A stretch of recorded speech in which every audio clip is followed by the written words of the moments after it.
we're gonna get this thing fired up for you guys, see how everything works.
Alright guys, here we go.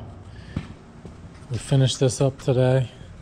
We were able to get the forks on, the cage, got the chains hooked up, got everything pretty much tensioned up the way that it was before.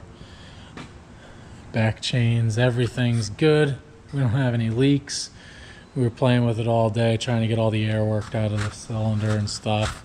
And we spent the majority of the day putting all the plows away, get everything done, wrapped up for the season. Haven't had an issue. The brakes work, the clutch works, the cylinder goes up and down. Can't ask for anything more. You know, it was a not too terrible of a project, but you know, we were able to get it done in a somewhat timely fashion so we can get back to work. And now it's kind of clean, so now we're going to try and maintain it. Other than that, we're going to get ready to start working on a couple other projects here in short order because we've got tons of crap to do. The next project, I just scooped up the engine a little while ago. We had a 16 horse Briggs. I'm a big fan of these. I run them on just about everything. I've got a couple leaf vac setups with them. I've got some ground blower setups with them. Indestructible engines, love them. One of my buddies called me, took this off of a unit, I think a generator or something, and it was electric start, so that's pretty nice. This is going to be the donor engine for my double drum vibratory roller. I had a block mocked up here earlier just to see if everything's going to fit, and it's really close. So that's going to be the next project, I think. Once I make a spacer plate and get the shafts lined up, get some measurements for a Lovejoy connector, get that ordered, and then hopefully I can get this engine mounted on here, get the cables hooked up, and this can move under its own power because I scooped it up a couple of years ago. It had a single cylinder Hatz diesel on it. I think it was an ES71 or ES77, I think, and it was shot. It needed a full rebuild, and I wasn't about it. I didn't have time for it, but I got it for like a couple $100 for the whole setup, and to me, I thought that was worth it. And I want to make sure that I can have all Briggs engines on all my stuff, so all my parts are interchangeable. I got to make another. I'm going to make a pair of new water tanks because the front one was missing. This one has a little leak in it, so I'm going to make 2 new ones of that, get an engine on here, and I'm going to make the actual handle foldable. So I'm going to be removing this back plate here and making it so that it has a hinge setup so that it can pin on and pin off, so that it doesn't take up this whole huge amount of floor space when I'm not using it. Nice little unit, real clean, just about everything's here. And then after that, we've got another project sitting right next to it. One of our Tiger Cat lawn mowers, less than 1,000 hours on it. You can see we got that pulled apart. That happened at the end of the season last year.